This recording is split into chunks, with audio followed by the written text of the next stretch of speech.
हरे कृष्णा। सारे भक्तों को कोटि कोटि दंडवत प्रणाम।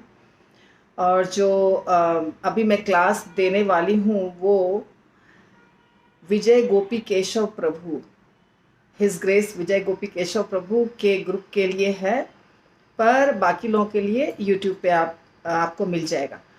तो प्रभु जी ने मुझे बताया कि 20 लोग दीक्षा लेने वाले हैं इस बार इनके ग्रुप से, और थोड़ा सा उनको गुरु के बारे में बताइए।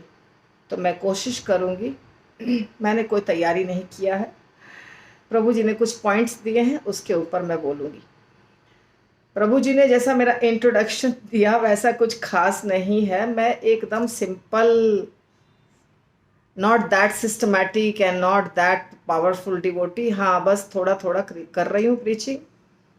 सालों से सीनियर हूँ, पर वैसे ज्ञान में और सेवा में विजय गोपी केशव प्रभु बहुत कर रहे हैं। साथ में जितने बहुत सारे भक्त हैं, कदम कृष्ण प्रभु हैं, उग्र नरसिंह प्रभु हैं, शुद्ध निताई प्रभु हैं, सहस्त्र तीर्थ प्रभु प्रभु हैं, और बहुत सारी माता जी हैं। सबका तो नाम भी नहीं पता मुझे। तो ये सब बहुत सेवा कर रहे हैं। और विजय गोपी केशव प्रभु का खास करके बुक डिस्ट्रीब्यूशन के ऊपर बहुत इन्होंने सेवा किया है। महाराज बहुत प्रसन्न है इनसे। ज़्यादा हमारा इंटरेक्शन नहीं हुआ है, ये बात सच है, क्योंकि मेरी थोड़ी आदत है वैसे ज़्यादा मैं खुल के बात नहीं करती हूँ।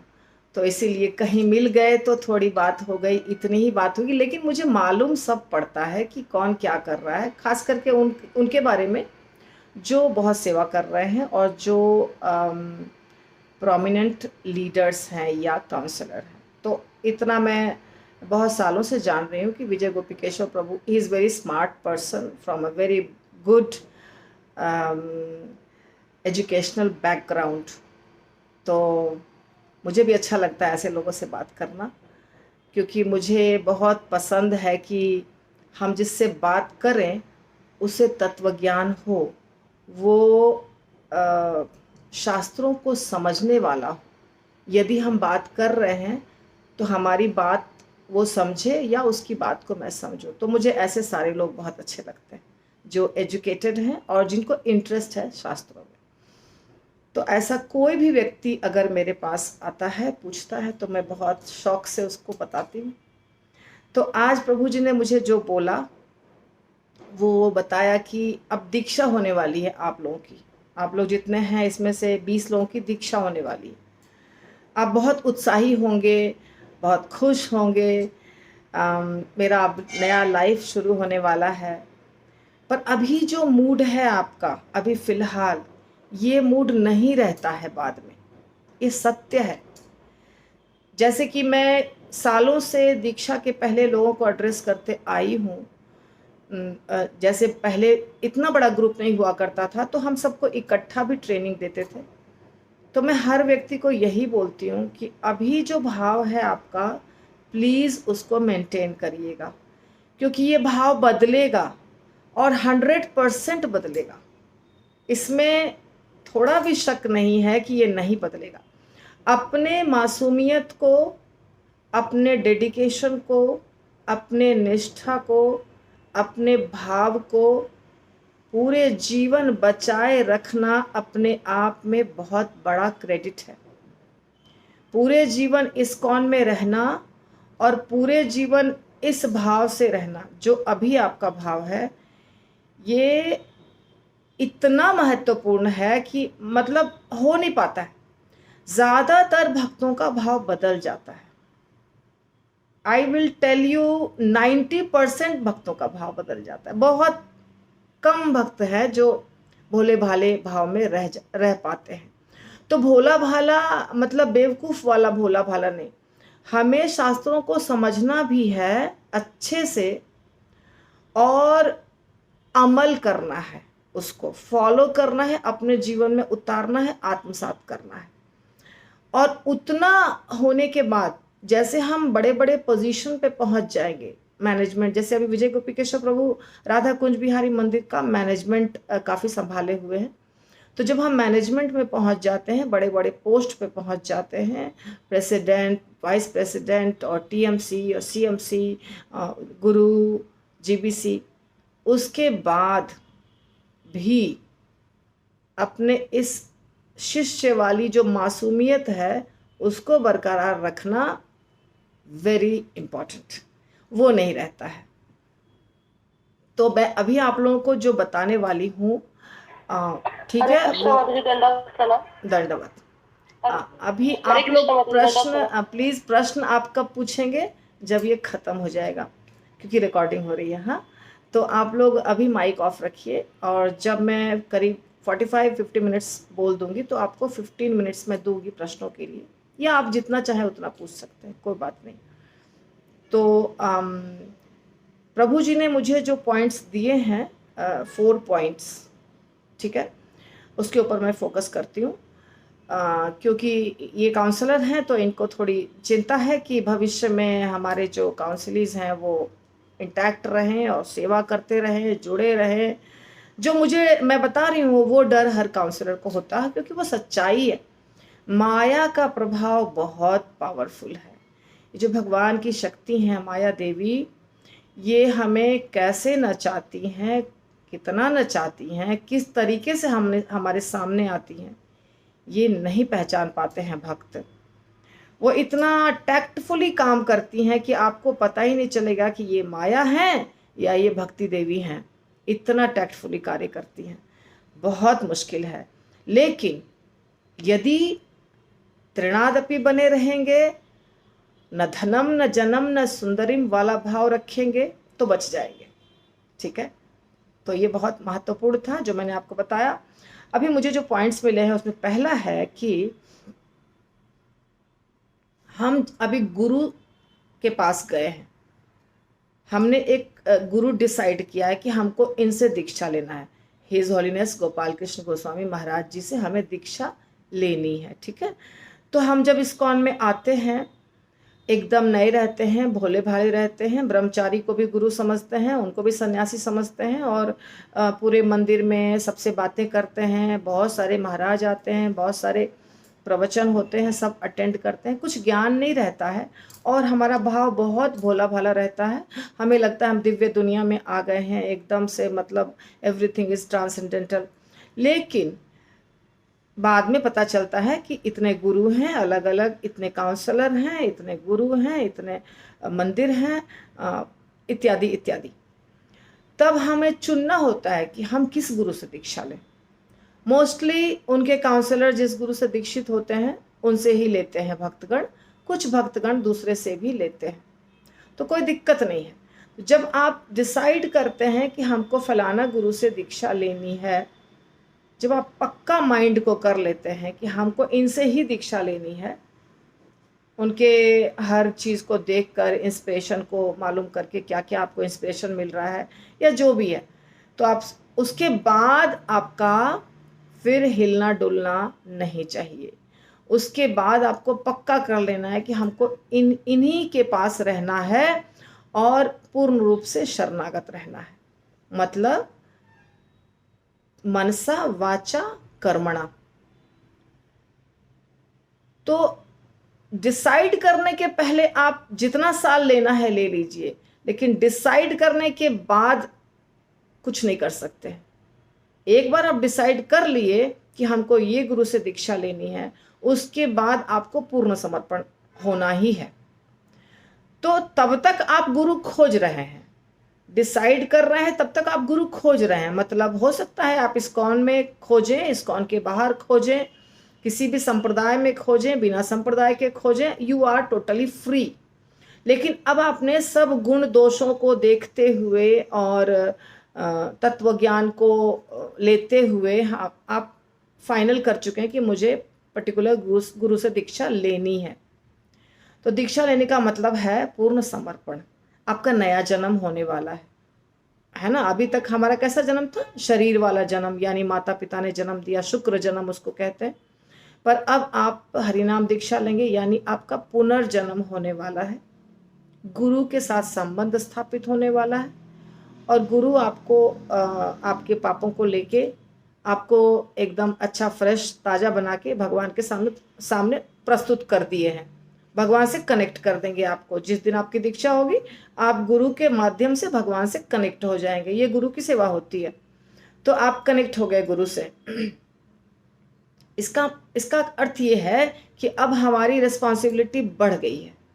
अब हमने एक गुरु को चुन लिया है। तो चुनने तक तो आप हैं कि आप चुन रहे हैं गुरु, लेकिन उसके बाद आपका अधिकार नहीं है। उसके बाद आपको ये समझना है कि ये जिस गुरु के पास हम गए हैं, हमें बहुत सारे गुण दिखाई दिए थे इसलिए हम इनके पास गए हैं। अब ये गुरु के पास हमको पीछे रहना है इनके, और गुरु की कृपा से हमको दीक्षा मिलेगी। जैसे भक्ति सिद्धांत सरस्वती ठाकुर गोस्वामी महाराज जो श्रीला प्रभुपाद के गुरु थे, तो उनके जो गुरु थे गौर किशोर दास बाबा जी महाराज, तो गौर किशोर दास बाबा जी महाराज पढ़े लिखे नहीं थे, ठीक है, बिल्कुल भी पढ़े लिखे नहीं थे। और भक्ति सिद्धांत सरस्वती ठाकुर गोस्वामी महाराज बहुत बहुत बहुत ब्रिलियंट स्कॉलर थे। लेकिन उनके पिता भक्ति विनोद ठाकुर महाराज जी ने कहा कि तुमको इनसे ही दीक्षा लेनी है, क्योंकि वो जानते थे कि मेरा जो पुत्र है वो उसको ये समझाना ज़रूरी है कि ये जो पढ़ाई है भौतिक दुनिया वाली, इससे कोई स्कॉलर नहीं बनता है, असली चीज़ कुछ अलग है। तो जल्दी नहीं दीक्षा दे रहे थे, बहुत देर में उन्होंने दीक्षा दी। तो हमें आजकल थोड़ा सिस्टम भी है, काउंसलिंग सिस्टम है, गुरु को टाइम भी नहीं है, तो हम भीड़ में लेके जाते हैं, भीड़ में दीक्षा दिला देते हैं। लोगों को लगता है बहुत आसान है, हम तो अकेले हैं, हमको खींचने वाले तो 5-10 काउंसलर हैं, 4-5 गुरु हैं, सब तैयार हैं हमको दीक्षा देने के लिए। यानी कि गुरु को हमारी ज़रूरत है, पर सच्चाई ये नहीं है। सच्चाई ये है कि हमें गुरु की ज़रूरत है। हमें अगर कृपा करके गुरु अपने शरण में लेंगे, स्थान देंगे, तो हमें शरण मिलेगी। तो गुरु महाराज जी चाहे कहीं के भी गुरु महाराज हैं, तो वो भगवान के चरण कमल पर होते हैं, इसलिए उनका नाम होता है प्रभुपाद, भगवत पाद। हमारे गुरु महाराज का नाम है भगवत पाद। तो भगवान के चरण कमल पे वो उनका स्थान होता है, और गुरु महाराज के माध्यम से हम भी वहाँ तक पहुँचते हैं, ठीक है। तो ये याद रखना है हमको कि गुरु महाराज कृपा करके हम बद्ध जीव को स्वीकारे हैं। इतना आसान नहीं था, लेकिन स्वीकारे हैं। भगवान या गुरु किसी को हमारी ज़रूरत नहीं है, हमें ज़रूरत है। हम भटक रहे हैं ना, करोड़ों जन्मों से भटक रहे हैं हम। ब्रह्मांडे भ्रमिते कोनो भाग्यवान जीव, गुरु कृष्ण कृपा पाए भक्ति लता बीज। तो कृपा करके गुरु ने हमें स्थान दिया है, तो इसको याद रखना है, भूलना नहीं है। सीनियर डिवोटी बन जाने के बाद इसको भूलना नहीं है, ठीक है। अच्छा, उसके बाद दूसरा जो पॉइंट है, तो ये जो पॉइंट था जो प्रभु जी ने हमें बताया था, वो यही पॉइंट था कि हम गुरु महाराज को, ठीक है, हम चुन रहे हैं शुरू में, लेकिन बाद में जो जब आध्यात्मिक दृष्टिकोण से देखेंगे तो ये अरेंजमेंट होता है भगवान का। हमारे क्वालिफिकेशन, हमारे क्वालिटीज़, हमारे गुण दोष के आधार पर हमें एक पर्टिकुलर गुरु मिलते हैं। ये इसमें परमात्मा का ही रोल है, इसमें ऐसी बात नहीं है कि अपने आप हो जाता है। बहुत लोगों के मुख से सुना है मैंने कि मैं हिज होलीनेस गॉड गोविंद महाराज से दीक्षा लेने वाला था, पर वो शरीर त्याग दिए, तो अभी मैं इनसे ले रहा हूँ। तो नसीब में नहीं रहता है तो नहीं मिलता है। तो इसलिए ये भगवान का अरेंजमेंट है। दूसरा है पॉइंट कि दीक्षा, हाँ, दीक्षा का अर्थ क्या है, दीक्षा का मतलब क्या है, और दीक्षा के बाद हमारा क्या कर्तव्य है, और दीक्षा का क्या स्थान है, ये सब समझना थोड़ा सा। तो इसलिए दीक्षा को इंग्लिश में क्या कहते हैं, इनिशिएशन, राइट। इनिशिएशन का मतलब क्या होता है, शुरुआत, एडमिशन। इस्कॉन नामक संस्था में हमने एडमिशन लिया, गुरु के पास अभी हम गए, गुरु ने हमको स्वीकारा, अब हमारा रोल शुरू हुआ है। तो जैसे हम किसी कॉलेज में, स्कूल में एडमिशन लेते हैं, तो फिर पढ़ाई करते हैं, फिर आगे बढ़ते हैं।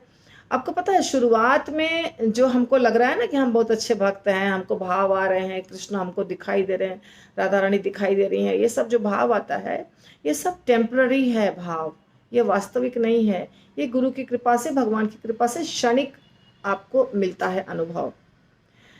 और जब आप सोच लेते हैं कि हमको सेवा करना है, हमको भगवत धाम जाना है, तब परीक्षा शुरू होती है, तब परीक्षा शुरू होगी। यानी कि अब आप नर्सरी से केजी, केजी से standard first, second, 10th, 12th, graduation, masters अब शुरू होगा।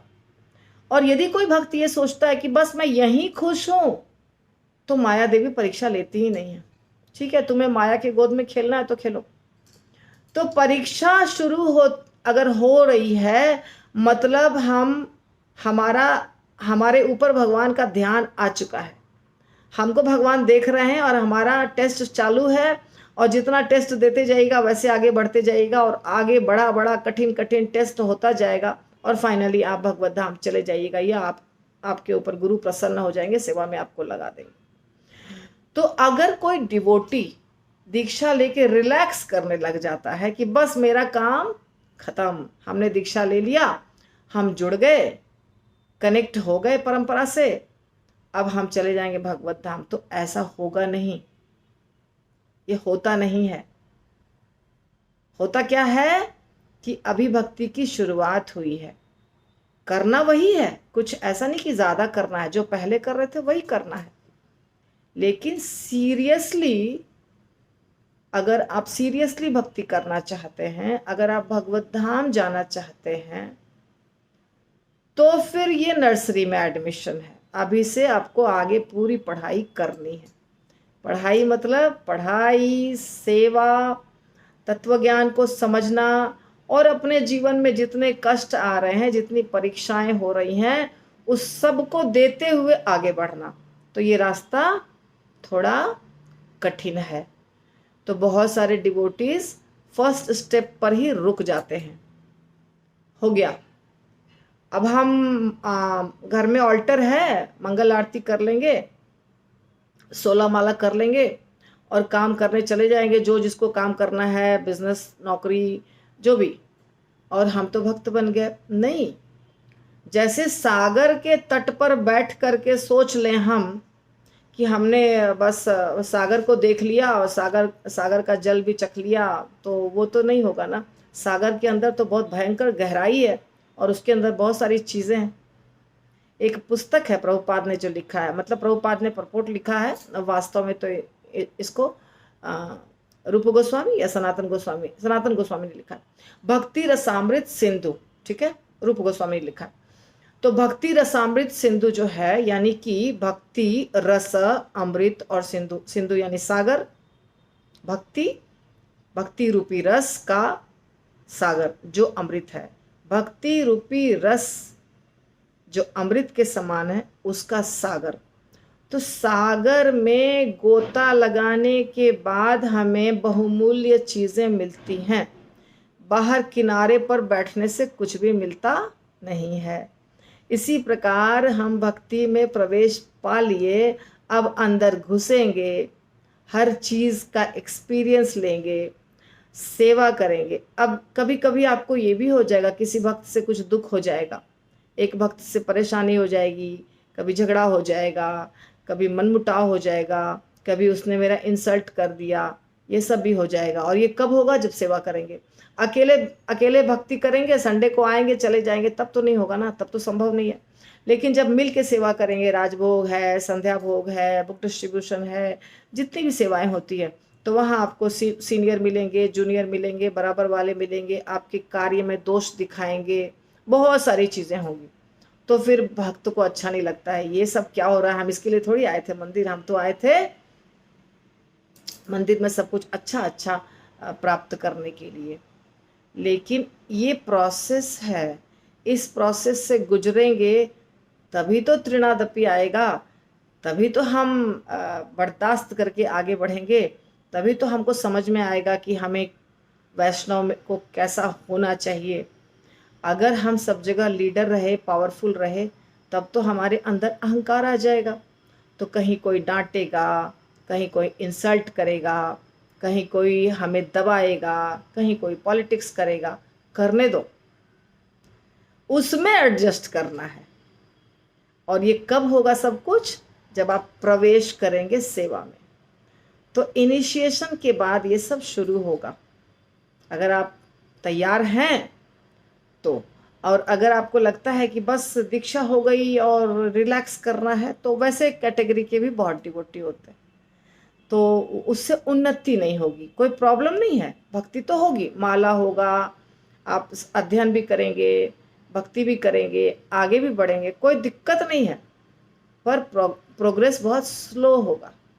लेकिन जब सेवा में घुसेंगे तो प्रोग्रेस बहुत फास्ट होगा, शुद्धिकरण बहुत तेजी से होगा, गुरु और भगवान की कृपा बहुत ज़्यादा प्राप्त होगी। तो इसलिए हमें, अगर समय है, अगर फिलॉसफी का ज्ञान हम लेना चाहते हैं, अगर सच में हमको भगवत धाम जाना है, तो प्रवेश कर जाइएगा और सब कुछ बर्दाश्त करते हुए, सेवा करते हुए आगे बढ़िएगा। तो देखिए, बहुत कम साल में आगे आप बढ़ जाएंगे। मगर कैसे आगे बढ़ना है? जो पहले बताया था मैंने, अर्थात भोला भाला हृदय रखना पड़ेगा अंत तक। छल प्रपंच भगवान को बिल्कुल भी पसंद नहीं है। प्रपंचे पोड़िया अगति होइया, न देखिनु उपाय आर। प्रपंच अगर करता है कोई भी व्यक्ति, भक्ति में कुछ उन्नति नहीं होगी। स्ट्रेट, सीधा, सरल भक्ति, सरल तरीके से भक्ति करेंगे, कहीं दिक्कत नहीं होगी। दिक्कत आएगी बाहर से, परंतु आपको नुकसान नहीं होगा। भगवान के आप प्रिय पात्र बने रहेंगे हमेशा। और प्रपंच करने से दिखेगा बहुत बड़े पोस्ट पे हम हैं, बहुत बड़ा डिवोटी है, हम माइक लेके बोल रहे हैं, अनाउंसमेंट कर रहे हैं, वो काउंसलर हैं, बहुत कुछ दे रहे हैं, बहुत हमारे फॉलोअर्स हैं, मगर भगवान नहीं प्रसन्न होंगे, उन्नति नहीं होगी, चेतना शुद्ध नहीं होगी। और हम जो यहाँ आए हैं चेतना शुद्ध करने के लिए ही तो आए हैं ना। चेतो दर्पण मार्जनम, नहीं तो भगवत धाम में ही रहते। चेतना बिगड़ गई तो हम यहाँ आ गए। तो जितना साधना भक्ति में जितनी चीजें हैं, उस सब का एक ही उद्देश्य है, चेतना का क्लीनिंग, मार्जनम। और चेतना ही अगर हमारी शुद्ध नहीं हुई तो सारा प्रोसेस क्या हो गया? बेकार। तो इसीलिए चेतना को बरकरार रखते हुए पूरा जीवन, अभी से लेके पूरा जीवन बिताना है। आप लोग सब बड़े बड़े स्थान पे पहुंच जाएंगे, मुझे पता है, क्योंकि आप लोग एजुकेटेड हैं, पर फिर भी ध्यान रखना है इस बात का। ऐसे अगर ध्यान नहीं रखेंगे तो गड़बड़ हो जाएगा। तो उसके बाद क्या है, मैं एग्जैक्टली ध्यान नहीं दे पा रही हूँ प्रभु जी के कंटेंट को। व्हेन गुरु कम्स टू, हाँ, अब आप दीक्षित भक्त जब हो जाते हैं, या नहीं भी दीक्षा होती है, आपने सोच लिया कि ये गुरु महाराज हमारे हैं, तो गुरु महाराज के प्रति हमारे बहुत सारे कर्तव्य होते हैं। जैसे गुरु महाराज वास्तव में माता पिता सब गुरु ही होते हैं, जन्म उन्होंने दिया है। तो गुरु महाराज के प्रति हमारे कर्तव्य हैं कि जब गुरु महाराज पुणे आते हैं तो हम ज़्यादा से ज़्यादा समय निकालें, उनका प्रवचन सुने, या जितना संभव है मंदिर आएँ। ऐसा नहीं कि सिर्फ एक ड्यूटी के रूप में इतना कर लिए और बाद में अपना काम धंधा बिजनेस नौकरी कर रहे हैं, वो तो चलता ही रहेगा। पर गुरु महाराज जो होते हैं, स्पिरिचुअल मास्टर जो होते हैं, उनका जो वाइब्रेशन होता है, वाइब्स होता है, उनके नज़दीक बैठने से, उनसे सुनने से, या मुझे तो कई बार ऐसा अनुभव हुआ है कि एक दो लाइन ही महाराज बोलते हैं, पर इतना शक्तिशाली वो होता है कि आपके जीवन को बदल देता है। ठीक है, जिसके ऊपर महाराज की कृपा होती है। एक दो लाइन ही, क्योंकि अनुभव भी है और दिव्य ज्ञान भी है, और वास्तव में परमात्मा हृदय में बैठे रहते हैं, आपके भी और गुरु महाराज के भी। तो आप जो भी करते हैं, जो भी सोचते हैं, सब गुरु महाराज को परमात्मा के माध्यम से मालूम रहता है, और इंटरैक्शन परमात्मा करते हैं। आप सोचेंगे गुरु महाराज को तो हमने बताया नहीं, किसी ने चुगली किया नहीं। इतनी कृपा रहती है गुरु के ऊपर भगवान की कि उनको पता चल जाता है। वास्तव में परमात्मा तो सबके हृदय में बैठे हुए हैं, तो हम जो अच्छा बुरा जो करते हैं उसका जो हमको रिजल्ट मिलता है वो परमात्मा के माध्यम से मिलता है। और हम अगर कुछ ऐसा गड़बड़ करने की कोशिश करते हैं तो सारा काया पलट जाएगा, पासा पलट जाएगा, सब उलट फेर हो जाएगा। क्योंकि ये चीज़ें जो है, हम जो भक्ति में आए हैं, ये आध्यात्मिक है। इसीलिए ये नहीं समझिए कि गुरु महाराज आए हैं तो बस ड्यूटी के तौर पे एक बार गए, नहीं। उनके बगल में बैठने से, उनका जो भी प्रवचन होता है, गुरु आरती होती है, जो भी गुरु महाराज मीटिंग रखते हैं, कभी मिलते हैं भक्तों से, हर जगह जाना चाहिए और संग प्राप्त करने की कोशिश करनी चाहिए। पहले के ज़माने में गुरु और शिष्य एक आश्रम में रहते थे और सारे शिष्य अच्छे से गुरु का संग प्राप्त करते थे, गुरु उनको शिक्षा देते थे।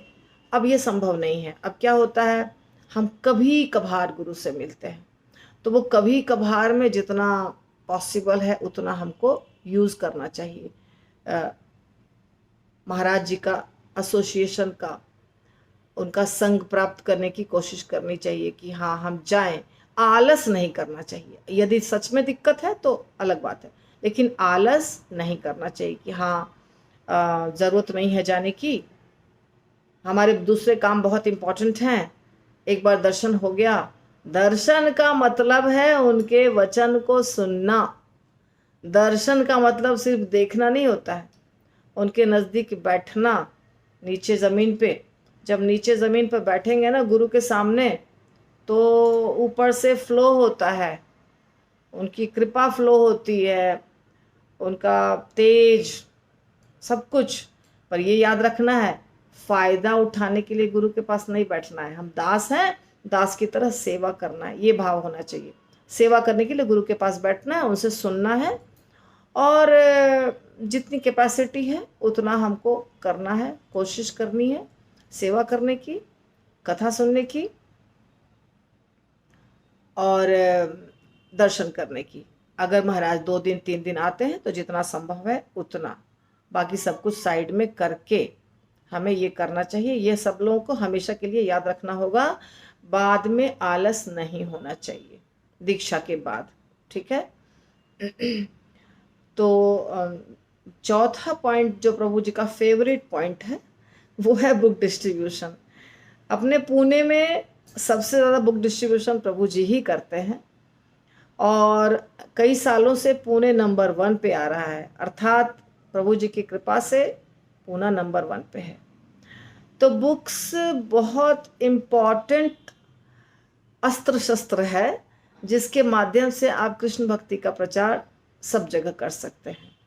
क्योंकि मुंह से कितना बोलेंगे, कितने लोगों को अप्रोच करेंगे, लेकिन अगर आप ग्रंथ देते हैं, एक तो ग्रंथ के प्रति श्रद्धा होती है लोगों को अपने आप, हमारे देश में हिंदू धर्म में, कि हाँ ये भगवत गीता है तो इसको हम प्यार से रखें, संभाल के रखें, और भगवान की कृपा हुई तो कभी पढ़ भी लेगा।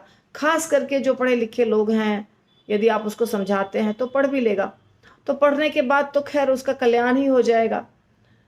तो हम अगर बुक्स बांटते हैं या बेचते हैं कोने कोने में, देश के कोने कोने में जा कर के, तो सोचिए कैसे अपने आप लोगों घर घर तक पहुंच जाता है, और हर व्यक्ति कभी ना कभी 1-2 पेज भी तो पढ़ ही लेगा। तो इसलिए बुक्स बहुत इम्पॉर्टेंट है, बुक डिस्ट्रीब्यूशन। मैं नहीं कर पाती हूँ, आपको सच्चाई बता रही हूँ, लेकिन अगर आप करेंगे तो बहुत अच्छी बात है। क्योंकि प्रभुपाद को भी और गुरु महाराज को भी, दोनों को प्रसन्न यदि करना है तो 2 कार्य करना है, या तो प्रीचिंग या तो बुक पुस्तक वितरण, बुक डिस्ट्रीब्यूशन। कृष्ण को पसंद है प्रीचिंग। गुरु महाराज और प्रभुपाद को पसंद है कि प्रीचिंग करे, प्रचार करे सारे भक्त को, जारे देखो तारे कहो कृष्ण उपदेश। और बुक्स, क्योंकि बुक्स अगर नहीं बटा तो प्रचार कार्य बंद हो जाएगा, ठप्प हो जाएगा। इसी के माध्यम से सब जगह कई भक्त आते हैं मंदिर में तो बोलते हैं कि हमने किताब पढ़ा था प्रभुपाद का, हमें मिला था, हमारे घर में पढ़ा था। मेरे घर में भी बहुत साल पहले एक भगवत गीता आई थी, तो मेरे फादर इन लॉ लेकर आए थे। हमने देखा भी नहीं था, जब हम इस्कॉन के भक्त बन गए तब हमने देखा कि इस्कॉन की भगवत गीता बहुत सालों से हमारे घर में पड़ी हुई थी। तो बुक्स जो है ना वो बहुत महत्वपूर्ण है, और बुक्स आर द बेसिस। ये हमारे 4 पिलर्स जो इस्कॉन के हैं उसमें भी है। तो आप सारे भक्तगण प्रभु जी के अंडर में हैं, मतलब उनके गाइडेंस में हैं, और वो आपको अच्छा से मोटिवेट भी करते होंगे मेरे ख्याल से, क्योंकि आप अकेले तो नहीं करते हैं, प्रभु जी सब लोग मिलके ही करते हैं डिस्ट्रीब्यूशन। तो ज़्यादा से ज़्यादा पुस्तक वितरण करिए, जो उनकी सेवा है। प्रभु जी की और भी बहुत सारी सेवा है, लेकिन बुक डिस्ट्रीब्यूशन बहुत इंपॉर्टेंट है, इसलिए प्रभु जी चाहते हैं कि आप लोग सब करें। पूरे साल कर सकते हैं, लेकिन खास करके मैराथन में, जो मैराथन बना हुआ है इस्कॉन का, उसमें करेंगे तो और भी ज़्यादा वो काउंटिंग होती है ना, किस इंडिया में कौन सा मंदिर टॉप पे आया, किसने कितना बुक डिस्ट्रीब्यूशन किया, गुरु महाराज के हाथ से आपको कुछ गिफ्ट मिलेगा, तो अच्छा लगता है। और सेवा है ये, हम किसी और के लिए नहीं कर रहे हैं, हम अपने लिए कर रहे हैं, तो ये सेवा भी है। तो इस तरह से 4 प्रभु जी ने पॉइंट दिया था, मैंने कोई तैयारी नहीं किया था, ऑन द स्पॉट जो हमें समझ में आया आपको बताया। और अभी मैं आपको बोल रही हूँ कि आप प्रश्न पूछ सकते हैं, क्योंकि टाइम तो बहुत है, अभी मैंने बहुत छोटे में ख़त्म कर दिया है, तो आप प्रश्न पूछ सकते हैं।